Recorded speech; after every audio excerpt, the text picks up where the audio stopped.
kabilang linya natin ang gobernador po ng lalawigan ng Isabela, si Governor Rodito Albano III. Magandang umaga po sa inyo, Governor.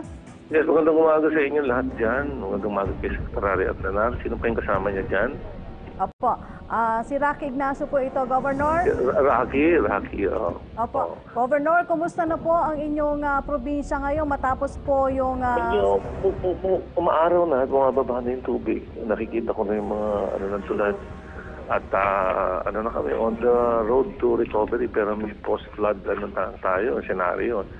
Yung mga baka pumasok yung mga dengue, alam mo na, kailangan maglinis. Kailangan palakasin yung resistensya ng ating mga kababayan, pagbibigay ng vitamin, mga itlog, mga kung ano-ano pa, para at least hindi sila tamaan ng COVID. Hindi sila tamaan ng sakit, pneumonia. Siyempre, kung galing kang ang daming sakit na lumalabas. Yun ang mga naiisipin natin ngayon. Opo, alam po natin, Governor, na talagang napakalaking hamon sa inyong lalawigan yung pangyayari. Pero batay po sa initial report ng Office of Civil Defense, tinatayang nasa 73 million pesos po yung napinsala sa agriculture sector. Samantalang 39.8 million naman po yung pinsala sa infrastructure ng Region 2. Sa Isabela po, Governor, specifically, magkano po inabot na pinsala sa agrikultura, maging po sa infrastructure natin? Mag-a-assessment pa muna kami ngayon. Mag-meeting kami ng mga mayors namin ngayon alas 2 at kasalukuyan pa kami nagbibigay ng relief para sa ating mga kababayan dito sa lalawigan ng Isabela. Actually, naapektuhan dito yung northern part ng Isabela. Kasama nga namin si Ivana Alawit dito, no, na nagbigay ng tulong at ngayon nagbibigay ng tulong sa mga nasalantaan ng bagyo. Nagbigay pa ng pera itong batan to. Okay.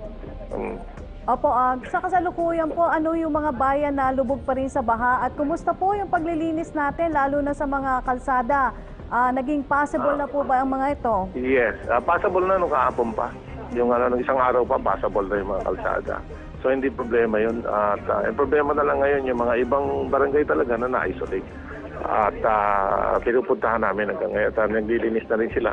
Magbibigay kami ng pagkain para lumakas mga gumanda ang kalusugan nila. Opo, Governor, bigyan daan ko lang po yung tanong ni Joseph Morong ng GMA7 para sa inyo po. How many evacuees and evacuation centers does he have? Will you conduct a massive testing of evacuees for COVID-19? Hello, for 20? Ano sabi niya? For what? How many evacuees and evacuation centers daw po mayroon kayo sa Isabela?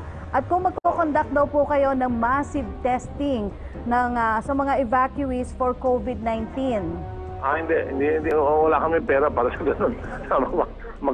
Kami ng massive testing sa mga evacuation centers.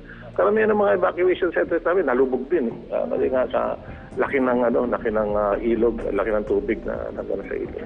Opo. So, ina-assess pa namin ito at nire-reorient at nire-redirect namin yung mga resources natin towards yung pa-upgrading ng mga rescue facilities sa mga evacuation centers dito sa Isabela.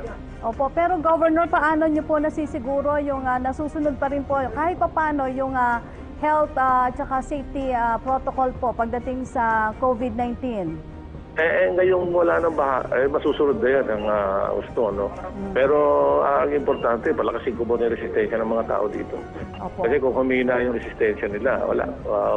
Yung COVID-19, kahit tatama yan sa kanila. Opo. Governor, may tanong din po yung ating kasama sa media na si Evelyn Quiroz ng Filipino Mirror. Isabela daw po recently experienced the worst flooding in 42 years.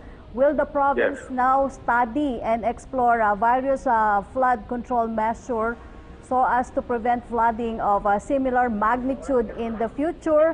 If so, what are the possible measures? Actually, Isabela cannot do it alone. So the study has to be a holistic approach towards this river basin. Kasi ang daming confluence ng events na makakapagdulot ng another flooding with this kind of magnitude. We never expected this to happen. Kaya nga once in 100 years itong nangyayaring ganito. Yung meaning 1% ng chance na magkaroon ng ganitong massive flooding. So it has to have yung thorough study by the national government. Hindi po kaya ng mga local governments to. Ang mga local government magpo-provide lang ng management, pero ang data gathering ay manggagaling talaga sa national government. Na kailangan sila yung mga una dito, sila yung may mga resources gumawa ng mga study rito. Actually, isang project study lang ng isang river basin, aabutin ka na ng hundreds of millions just for the study. In which hindi kaya ng budget ng isang probinsya lamang yan.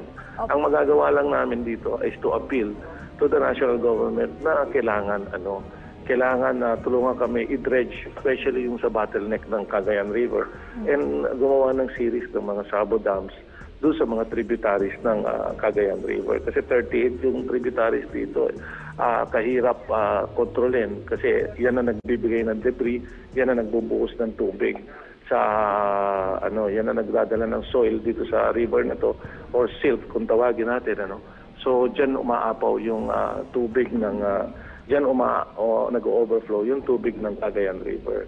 Dahil dyan sa mga tributaries na yan na tuloy-tuloy at hindi natin nakikita kung paano na nagka-cut kasi sa taas. Pag umuulan sa taas ng bundok, hindi natin na measure yung yung volume ng rain na pumapasok. Bigla na lang raragasa yan. Kung todo-todo na parang damba. Minsan napupuno yung dam, kailangan na buksan. Pag binuksan yun, o unti-unting binubuksan, pag hindi makayanan pa rin, pag binuksan na lahat, ay doon na yun, nagiging isang tributary yan na dagdag para sa pag-apaw ng tubig dito sa Cagayan River. Opo, Governor, may casualties po bang naitala sa Isabela? At kung meron man po, ilan na po ito as of yung pinakahuling tala? As of now, 3 namatay, 2 yung missing. Kami po ay nakikiramay, Governor, sa kanilang Yes, thank you. pamilya. Pero kumusta na po ang supply ng kuryente sa inyong probinsya, Governor? Okay, nabalik na naman kagad. Hindi naman naging problema for the past 2.5 days. Pero agad-agad naman natugunan ng cooperative namin dito. Sa tulong ng DOE. Opo. Governor, kami po ay nagpapasalamat sa inyong panahon. Alam po namin na kayong balang-abala sa inyong lalawigan. Kunin ko na lamang po ang mensahe nyo sa ating mga kababayan dyan. Yun lang na sana yung maging wake up call ulit ito sa atin lahat na yung mga signal number 1, 2, 3 minsan hindi na minsan hindi na natin nasusunod kasi hindi natin alam kung ano dadalhin itong mga signal na ito, either kung kahit hangin or tubig. Kami kasi signal number 1 lang dito, and yet ganun yung nangyari sa amin. So wake up call to sa atin na kahit na anong signal na ibigay ng pag-asa sa atin, kailangan yung highest signal na and highest alert ang gagampanan namin dito sa lalawigan ng Isabela. Okay, maraming salamat po sa inyong panahon, Governor Rodito Albano III ng Isabela Province. Keep safe po. Thank you.